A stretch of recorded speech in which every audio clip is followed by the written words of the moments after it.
I'm really happy to introduce Hiroko, partly because she almost wasn't able to be with us this time.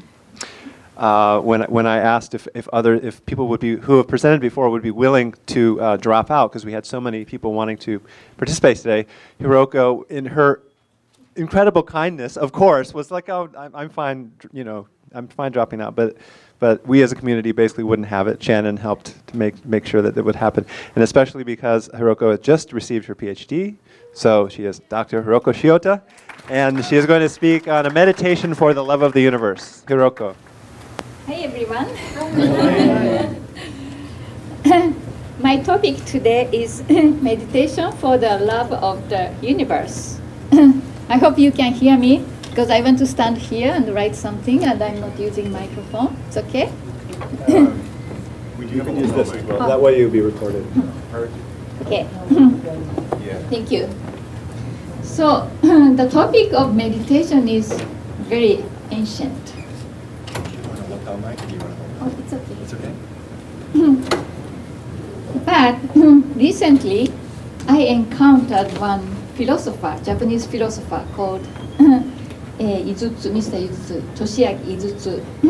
He is a wonderful philosopher, and he describes the concept of Buddhist meditation in such a new way that I got a really new inspiration. So I want to share that inspiration with you today. So meditation for the love of the universe. Generally, meditation is thought to be good for your personal growth, inner happiness, peace, something like that. And always, it's a personal matter, usually.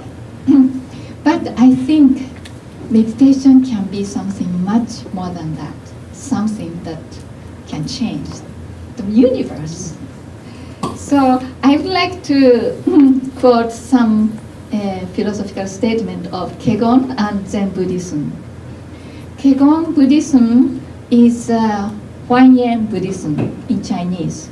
It started in China, in Central Asia, about 400 years, the year 400. Then it came to Japan about 8th century.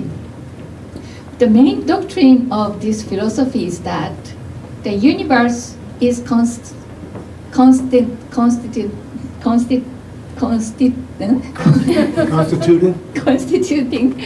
of events that are mutually rising, moment by moment. There is no such thing as a thing. Everything is an event. It's co-rising, mutually co-rising event. As such, everything is penetrating into everything else. Such is the view of the universe.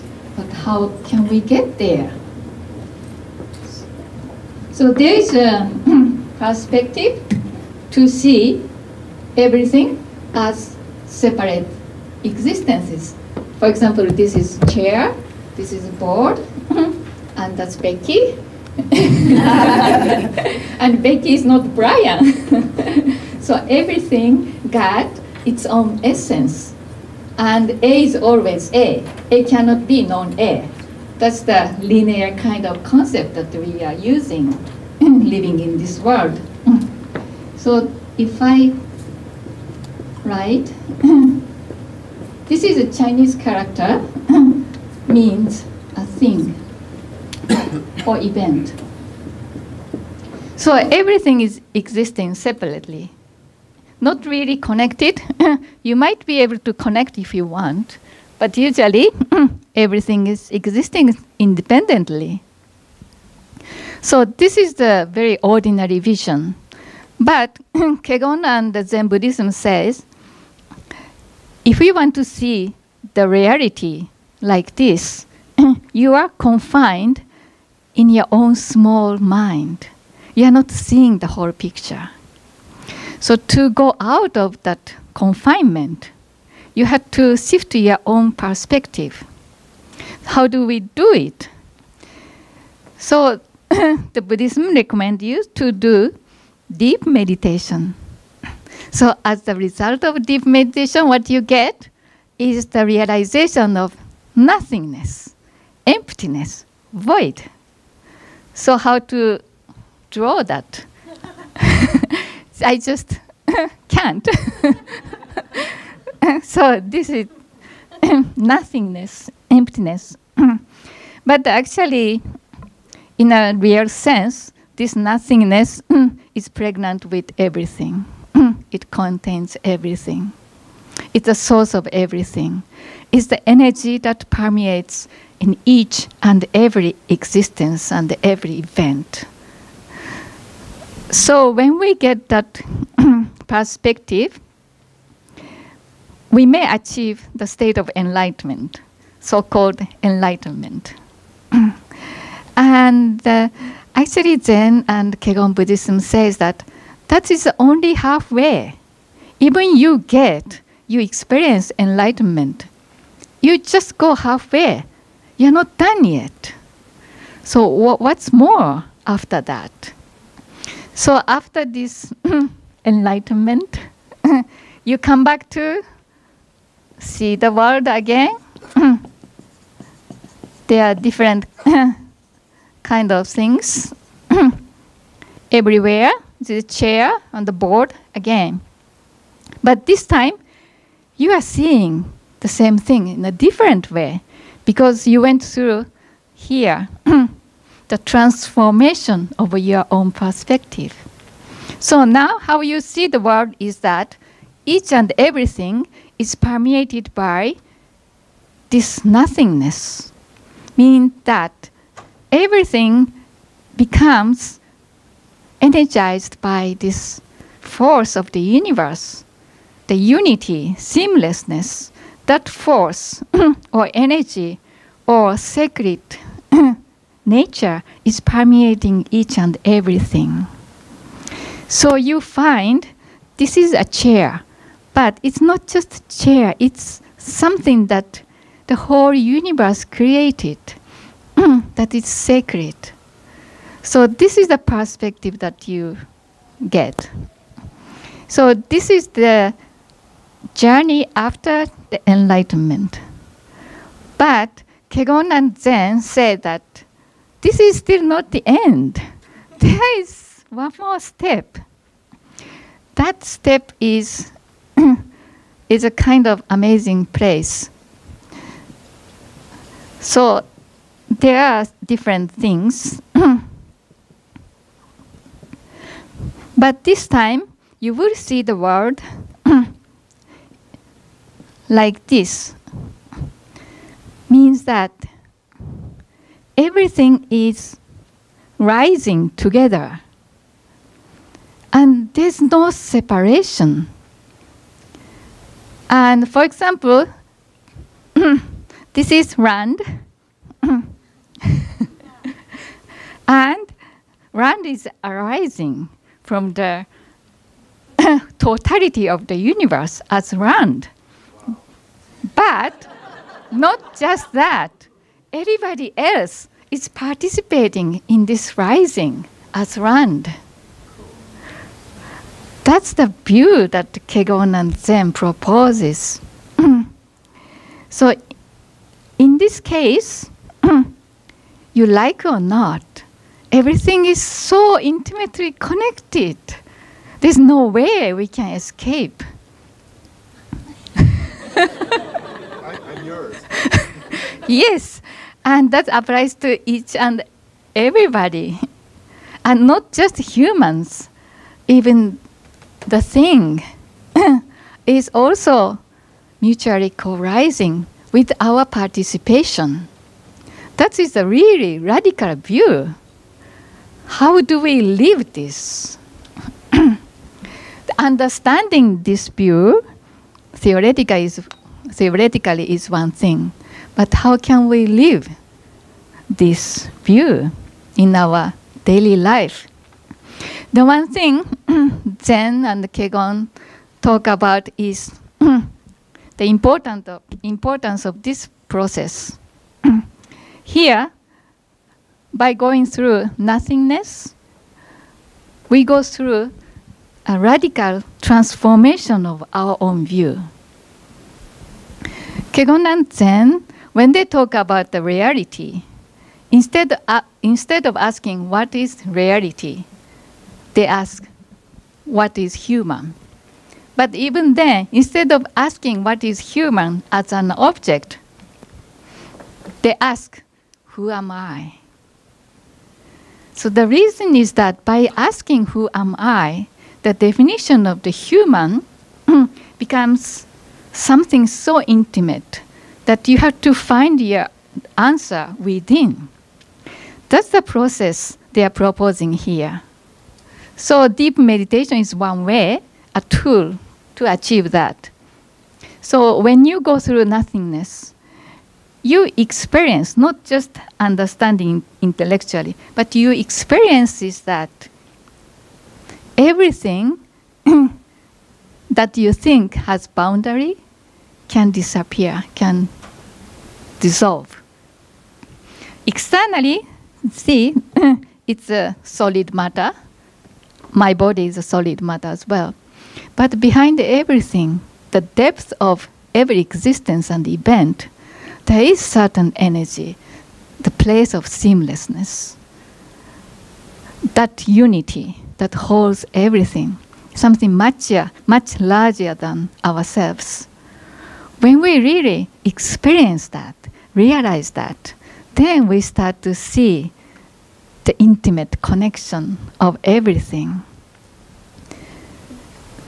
Then if we see the universe like this, then it's more likely that we develop compassion.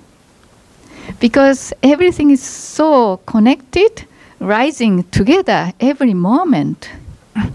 So in this view of the universe, this is an apple, but at the same time, we may say that this is round as well.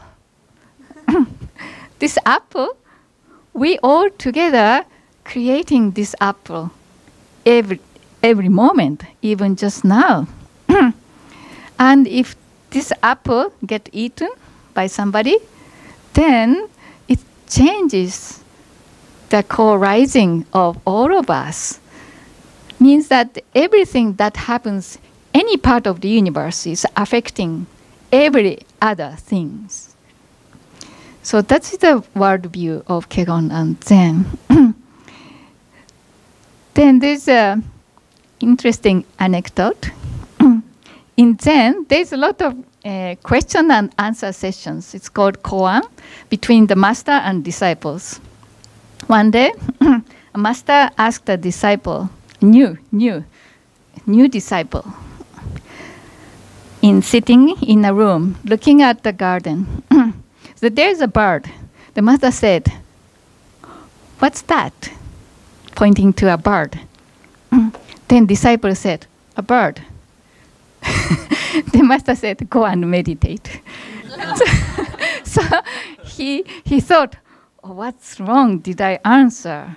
Or maybe it's a Zen, I'm learning Zen, so I should say, that's everything. So he goes back. The master asked again, what's that?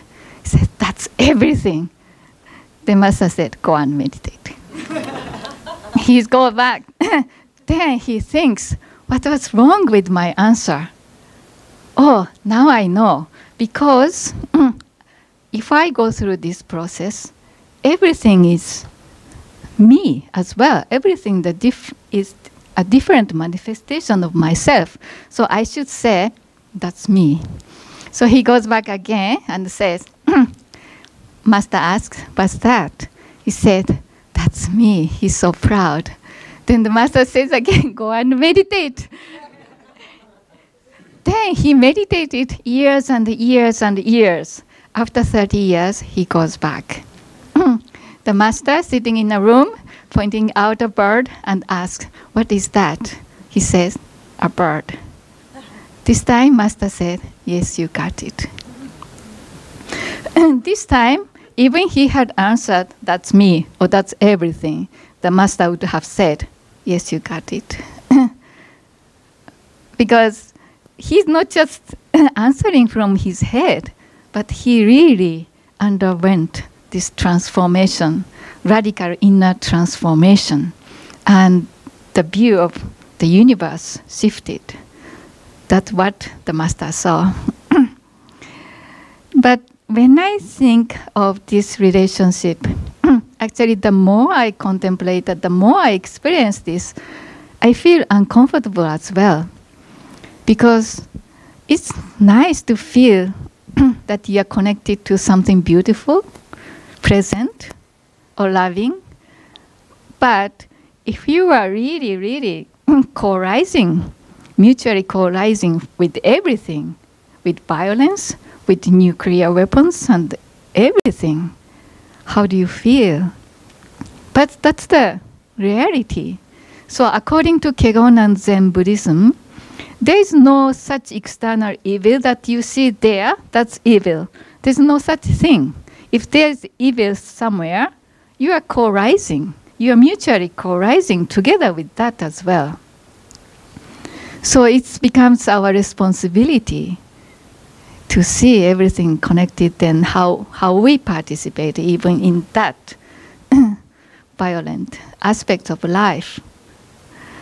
So this is a very challenging worldview, but for me it's very inspiring and encouraging as well, because if we are so connected, so closely, intimately, always connected, then you are never alone. Whatever you do, even you go to the middle of the desert, you are not alone. It's not a physical thing. We are never alone. And that realization itself is a very powerful thing. And the meditation in this case, as a tool to go through this process of nothingness, is really powerful as well. And if not meditation, I hope that we are willing, we are ready to go through this radical shift of transformation, so that we don't see reality like this anymore. This is a very lonely universe. Everything floating separately like dead object. But do we live in this kind of universe or different universe? So today I wanted to share one example of seeing the universe, very intimately connected universe. Thank you very much.